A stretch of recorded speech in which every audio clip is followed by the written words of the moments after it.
¿Qué tal? Hoy nos vamos a meter de lleno en una de las historias de origen más increíbles que existen, la de cómo una tribu que andaba de un lado para otro, guiada por pura fe en una profecía, terminó construyendo el poderosísimo imperio azteca.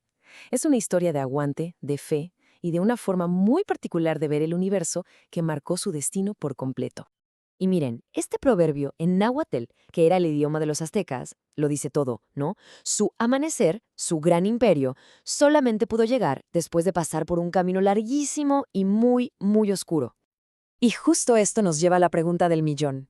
¿Cómo es posible que una tribu nómada, que nadie quería y que no tenía ni dónde caerse muerta, levantó uno de los imperios más impresionantes del mundo basándose en esta señal? Pues vamos a descubrirlo. A ver, vámonos hasta el principio, porque la historia de los aztecas no arranca con un imperio glorioso, ni de cerca. Empieza con un pueblo en una misión sagrada, un pueblo sin un lugar al que pudiera llamar hogar. Ojo, no era que nomás estuvieran mudando. Para nada. Era un mandato divino de su dios principal, Huitzilopochtli. Él les prometió una tierra, pero con una condición. Solo se las daría cuando encontraran una señal muy, pero muy específica. Y chequen esta línea del tiempo, porque aquí es donde la cosa se pone increíble. Su peregrinación duró casi 2 siglos. No estamos hablando de unos cuantos años, hablamos de generaciones enteras naciendo y muriendo en el camino, siempre enfrentando el rechazo y la hostilidad. Y en todo ese tiempo, pues nadie los quería. Los veían como los arrimados, los problemáticos, los corrían de todos lados, los usaban como soldados a sueldo. Pero ¿saben qué? Cada problema, en lugar de acabarlos, los hizo más fuertes, se volvieron más astutos, más resistentes y al final, en unos guerreros de temer. Y entonces, después de casi 200 años de andar errantes, ese camino largo y oscuro por fin los llevó a su destino, al cumplimiento de esa profecía que tanto habían esperado. A ver, tratemos de imaginar ese momento. Después de una vida entera de no tener a dónde ir, los sacerdotes de pronto anuncian que la señal está cerca. El final de toda su búsqueda estaba a punto de suceder. Y ¡pum! Ahí estaba, la señal que no dejaba lugar a dudas. Para este pueblo errante, eso no era nomás un pájaro en un nopal. No, señor. Era el fin de su sufrimiento y el comienzo de su verdadero destino. Era la prueba de que, en efecto, eran el pueblo elegido. Pero a ver, ¿fue pura fe? ¿O quizá había algo más? Algo de genialidad estratégica, por así decirlo. Y es que aquí es donde se ve lo brillantes que eran los aztecas.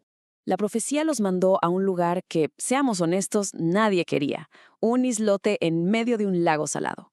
Pero ¿qué creen? Ese lugar era una fortaleza natural. Convirtieron lo que parecía una terrible desventaja en su mejor carta, mezclando su fe con una visión práctica increíble. Pero bueno, encontrar el lugar era apenas el comienzo. Una vez que tuvieron su hogar, los aztechas no se quedaron de brazos cruzados. Su transformación de simples colonos a constructores de un imperio fue rapidísima. Su estrategia fue, la verdad, una mezcla de brutalidad y método. Miren nomás los pasos. Primero, qué listos, se alían con sus vecinos poderosos en la Triple Alianza. Luego, con esa fuerza combinada, ¡pum!, le dan la vuelta al poder dominante de la zona. Y a partir de ahí, se soltaron con una campaña de conquista que no paró por casi 100 años, sometiendo a cientos de pueblos a través de la guerra y un sistema de tributos gigantesco. Y vean el resultado en este mapa. Es impresionante.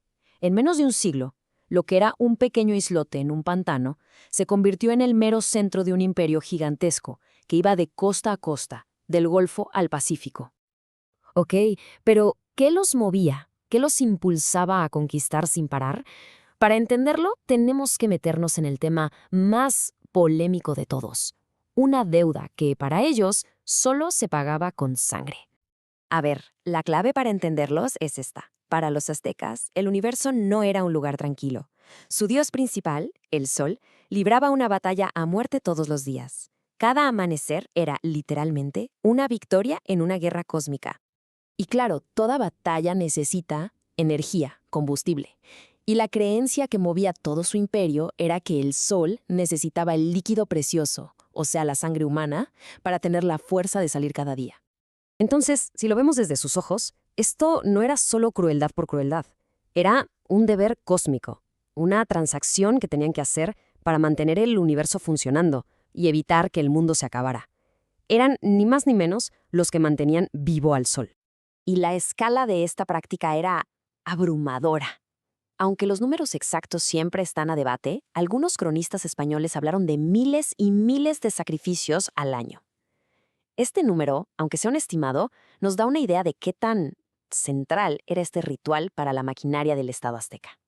Y con todo esto llegamos al momento clave, justo al borde del precipicio. Vamos a ver cómo estaba el imperio mental y espiritualmente justo antes de que todo, absolutamente todo, cambiara para siempre.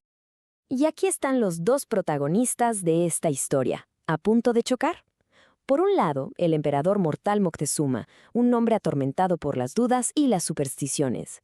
Por el otro, el mito, la leyenda que tanto temía que se hiciera realidad. El ambiente en la Gran Tenochtitlán se podía cortar con un cuchillo. Moctezuma, que era un líder poderosísimo pero también súper religioso, veía malos presagios por todos lados. Y de repente empiezan a llegar noticias que parecían confirmar sus peores pesadillas.